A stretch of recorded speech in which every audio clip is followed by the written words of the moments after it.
schools. Yeah. We truly do understand that our immigrant students and our students from Africa, we protect them, and we need the city and we need our president to know that we will not allow them to attack those students that come in our schools. No. We are asking that our elected officials step up. Chicago has not had an elected school board since 1995, and it's well overdue. We don't have a budget crisis. We are not broke.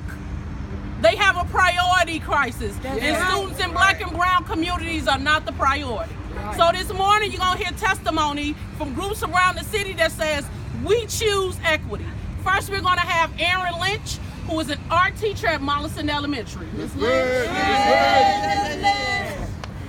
Hi, my name is Aaron Lynch. I'm a teacher here at Mollison for the past 7 years, and I've taught in the Bronzeville, Kenwood, Oakland community for the past 9 years. The history of May Day is rooted here in Chicago, in the fight for basic human rights. Sadly, we're still fighting for basic human rights for our students, for our communities, and for our schools. We fight for our streets to be free of violence, for our babies to be able to play out in front of their homes without the fear of being impacted by violence, something they see every day. Last month we had 300 shootings alone in our city. Too many. We fight for our city's message of being a sanctuary school and a sanctuary city, and that no student should have to have a fear of themselves or their parents or any of their family members being deported, that no family should feel uncomfortable sending a student to a school, and that they fear ICE agents will come and take information from enrolling their students to have a better life. We fight for schools in all neighborhoods. That's right. Not just some neighborhoods, particularly our black and brown neighborhoods, to provide access and opportunity and a world-class education for students and for our community members. We're fighting here at Mollison to be a community school, to offer those opportunities to not just our students, but to our community, so that we have access and opportunity. Things that our mayor says he wants a world-class city, but we want a world-class city for all residents of Chicago. That's right. So today we stand as teachers, students, parents. We have our paraprofessionals out here, as well as our community, united to fight for all students and all communities to live in a peaceful, enriching, world-class city. Thank you. All right. Thank you, Ms. Lynch. Let me paint a picture for you. 49 schools being closed. Look at the crime rate in those neighborhoods. We don't talk about that. We don't talk about the young people who never showed up for the first day of school.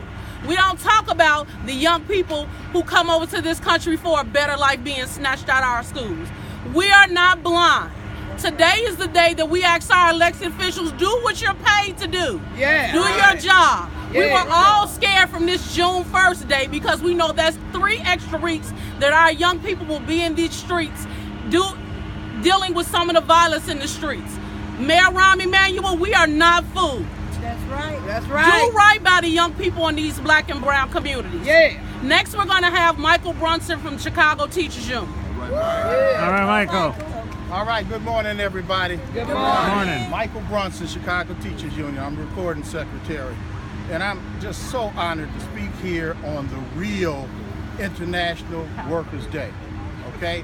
This is a day that started right here in Chicago, May 1st, 1886, and we need to be made aware of that, because we got this other Labor Day that everybody knows about, but this is our day. May 1st is our day.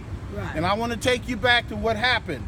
After that march in 1886, you had the Haymarket Affair, or call it the Haymarket Massacre, where people were killed at that event, but also afterwards there was violence, there was repression, and there were executions. And we can bring that back on up to today, where we have a situation where our educators, our teachers, and our paraprofessionals in our schools, our activists that are standing up for public education and for our students and for the rights of our members are being targeted. They are being unjustly taken out of their buildings, and they are being set up to be terminated. We are going to be standing up for our members. We are going to be standing up for our educators. And we are also, just like we are going to be standing up for our immigrant community and the black and brown youth that are in our streets that are unsafe. This is not a sanctuary city yet. We will make it a sanctuary city when we protect our black and brown youth. When we make this a safe city. And I want to say this, we have immigrants, refugees, people that are undocumented that come to our city, and the people that run this place, they think they're supposed to overwork them, underpay them, use them up, and throw them out. That is wrong. That is not only a violation of their rights, that is a violation of universal human rights. And we're standing up for that also. So we need to protect all people. We need to protect our youth. We need to protect the people that live in this city. We need to protect our educators. And we're all coming together to do that today. That is what this day is really about. Thank you. Thank you, Michael. And so you see here today teachers, parents, students, community members, paraprofessionals, people who care about our young people. There's always this narrative that we don't care and we're lax. That's not true. We're out here we're not activists, we're organizers. And so we're organizing for our young people to get their just due. Next, we're going to have Brother Jeffrey Howard from SEIU. All right, now.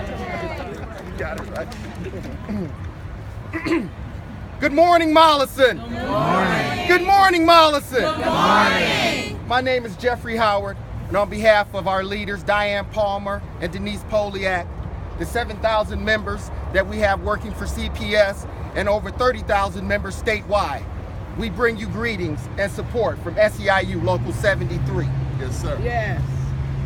We're at a time where there's a crisis in this city. We have a crisis in leadership. There's much blame to go around, political posturing to go around, but it's time out for that. As the children, families, teachers, administrators, and support staff need immediate action. Time to make the adequate funding adjustments for our schools. Simple adjustments for those who make the most would generate millions of dollars to educate our children, especially our black and brown children here in these communities where these schools are not adequately funded. Say that. Our SEICAs, our security officers, our custodians, our teachers, the support staff and administrators, they take care of our most precious treasures, our children. That's right. We cannot waver. We must be steadfast and committed and united in demanding immediate action. Governor Ronner, Mayor Emanuel, City Council, CPS, leaders from the financial community, lead. Stop playing political games and posturing. Fund our schools. That's right. Give those who are charged to educate our children, to nurture them, protect them, and prepare the leaders of tomorrow the tools necessary to do the crucial work that they do. Thank you. Hey. All right, brother. All right. Work. So you would think that this story is just about Chicago. But the same inequities happen in Chicago, they're happening in Pittsburgh, they're happening in Camden, they're happening in New York, they're happening in California, they're happening in Baltimore, they're happening in cities all over the country. So to tell the national story today, we have Brother Jitu Brown, who is the National Director of A Journey of Justice Alliance. All right. Come on, G. Good morning. Good morning. Good morning. I want to first say thank you to the education organizers from the Kenwood Oakland Community Organization, Jeanette Taylor. Give her a round of applause. We want to welcome you to Bronzeville.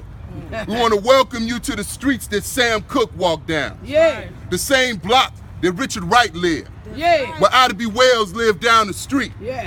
Want to welcome you to the school that they tried to close 3 times.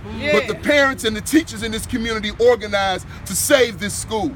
Because people across the street that pay $3,000 and $4,000 a month for their mortgage want this school and want our children to be wherever. I want to welcome you to Bronzeville, where brave parents starved their bodies for 34 days and saved that high school right down the street with $16 million in new investments. We choose equity, not the illusion of school choice. The cat is out the bag. School choice is a hustle. It's a scam. It's the shell game. It's 3-card Monte. What we want is equity for our children. We want sanctuary schools for our children. In other words, we have never had sanctuary schools. When people have come and closed our schools and then looked dumb as the murder rate skyrocketed, we have never been safe. So as black families, we stand with our immigrant brothers and sisters. Whether our immigrant brothers and sisters are from Mexico, Guatemala, or whether they're from Haiti, or whether they're from Ghana. We have never had safe space where our lives are valued just as much as everyone else's. We have never had safe space. But today, we're saying in over 35 cities around the country, we are uniting with our brothers and sisters in the immigrants' right fight. We are saying that we are not just fighting for immigration. We are not just fighting for education. We are fighting a belief system that hates us. A belief system that does not value our existence. Let's don't play the issue game. We are playing whether it's housing, whether it's immigration, whether it's education, whether it's food production and delivery. We are dealing with a system that does not love us. But we love us. So we choose equity and not the illusion of school choice. And just because you say it, don't mean that's what it is. If we say we're going to win, then we're going to win. That's right, G. We will win. Thank you, Brother Jitu. So we'll end by saying this. They've been closing schools in Bronzeville since 1999. And what we've been telling people around the city is, it's not going to stop until we organize and get together. Greed has no ends. And so it's us today. It could be you tomorrow. Thank you. Thank you.